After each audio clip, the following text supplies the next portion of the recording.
नमस्कार मित्रों।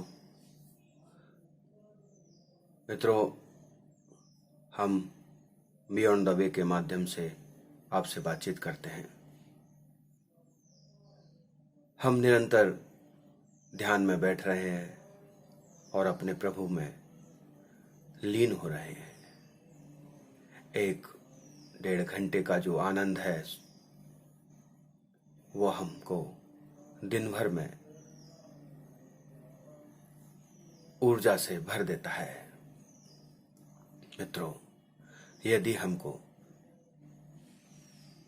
शाम को भी यदि कोई समय मिल जाए, संध्या के समय भी यदि हम कुछ देर ईश्वर के लिए बैठ पाएं तो हमारी रात्रि भी आनंदमय होगी।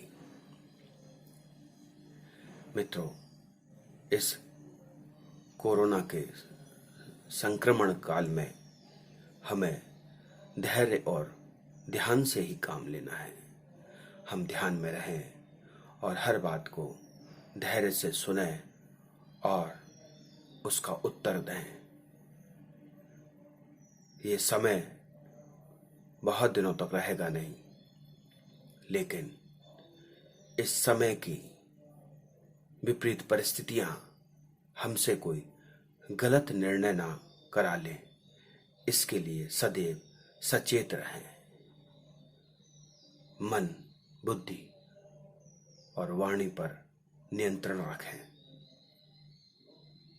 मित्रों, भगवान पर विश्वास करें।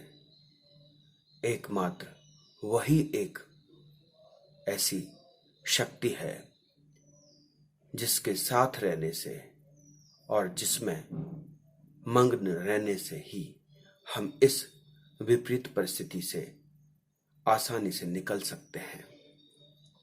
मित्रों, एक कहानी मैंने सुनी तो मेरा मन किया कि आपसे भी उसको शेयर करूं, साझा करूं। मैं उस कहानी को, चूंकि उस कहानी में ईश्वर की ओर बढ़ने के लिए एक बल मिलता है, एक शक्ति मिलती है, एक विश्वास पैदा होता है, इसलिए मैं उस कहानी को आपको सुना रहा हूं। मित्रों, एक व्यक्ति बहुत तेजी से दौड़ता हुआ अपनी कार से उतरा और एयरपोर्ट के दरवाजे को धक्काते हुए अंदर बढ़ गया। मित्रों, वो अपनी प्लेन की सीट पर बैठा, बेल्ट बांधा, प्लेन उड़ा। प्लेन कुछ दूर ही उड़ा होगा कि अचानक उद्घोषक ने, कैप्टन ने एक घोषणा की कि ऊपर का वातावरण खराब हो रहा है, तेज तूफान है, बहुत तेज बारिश है और बिजली चमकने के कारण उसका सूचना तंत्र कमजोर हो रहा है, वो अच्छे से काम नहीं कर रहा है। इसलिए नजदीकी किसी एयरपोर्ट पर हमको मजबूरन प्लेन को उतारना पड़ेगा। प्लेन जैसे ही उतरा, मित्रों, वो व्यक्ति दौड़ता हुआ कैप्टन के पास गया और बोला, मुझे बहुत जरूरी मीटिंग में जाना है, मेरे लिए बहुत सारे लोग वहां इंतजार कर रहे हैं, मैं नहीं जाऊंगा तो बड़ा कार्यक्रम फेल हो जाएगा, इसलिए मुझे वहां जाना जरूरी है। कैप्टन ने अपनी परेशानी बताई कि वातावरण ऊपर का बहुत खराब है, वहां तूफान है, आंधी चल रही है, आप देख भी रहे हैं, ऐसे में प्लेन चलाना मुश्किल है। इतने में किसी व्यक्ति ने उसे पहचाना और कहा, ओ डॉक्टर काले, आपको उस कार्यक्रम में जाना है, जहां आपको जाना है, यहां से वहां तक जाने की दूरी मात्र टैक्सी से 3 घंटे की है, आप टैक्सी से निकल जाएंगे तो 3 घंटे में पहुंच जाएंगे। उसने उस व्यक्ति को थैंक यू बोला और भागते हुए बाहर गया। बाहर उसने टैक्सी को पकड़ा और उसी विपरीत परिस्थिति में, जब बहुत तेज आंधी और तूफान था, वो टैक्सी में बैठा और अपने मंजिल की तरफ दौड़ने लगा। दौड़ जैसे ही शहर से बाहर टैक्सी निकली और तेज तूफान चलने लगा, कुछ दूर तक उस हिम्मती ड्राइवर ने गाड़ी को तूफान में भी चलाते रहा, लेकिन कुछ दूर के बाद उसको लगा कि शायद वो रास्ता भटक गया है।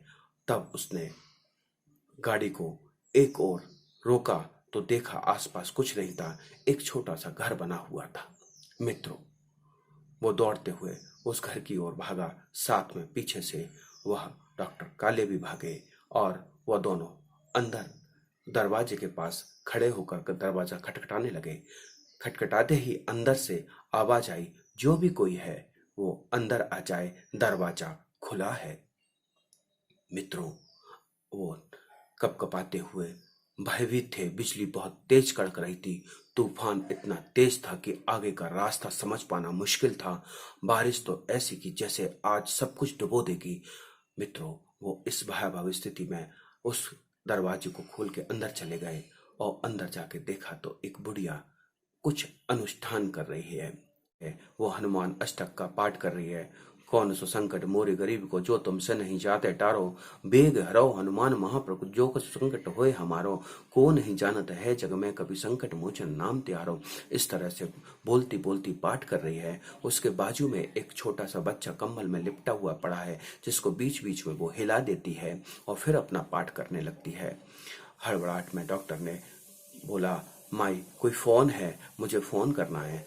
तब माँ ने कहा, बेटा यहाँ ना फोन है ना बिजली है, बस तुम निश्चिंत होकर सामने बैठ जाओ। वहां भगवान का चरणामृत रखा है, उसको ले लो। यदि भूख लगी है तो कुछ फल रखे होंगे, उसको ले लो। कुछ समय बाद भगवान, हो सकता है यह मौसम साफ कर देगा। कुछ देर फिर पाठ करती रही। तब उस डॉक्टर ने फिर से कहा, माई आप हमारे लिए भी प्रार्थना करो, यह मौसम खुल जाए, क्योंकि मुझे एक मीटिंग में जाना बहुत जरूरी है। आपकी प्रार्थना भगवान अवश्य सुनेगा। तब उस माई ने कहा, बेटा ऐसी कोई बात नहीं है, मेरी प्रार्थना ये बात सही है, भगवान अवश्य सुनते हैं, उसमें देर भले ही लगे। आपके लिए मैंने प्रार्थना की है, बस अब तो मैं एक ही प्रार्थना और कर रही हूँ भगवान से। बोले, वो क्या प्रार्थना है? डॉक्टर ने पूछा।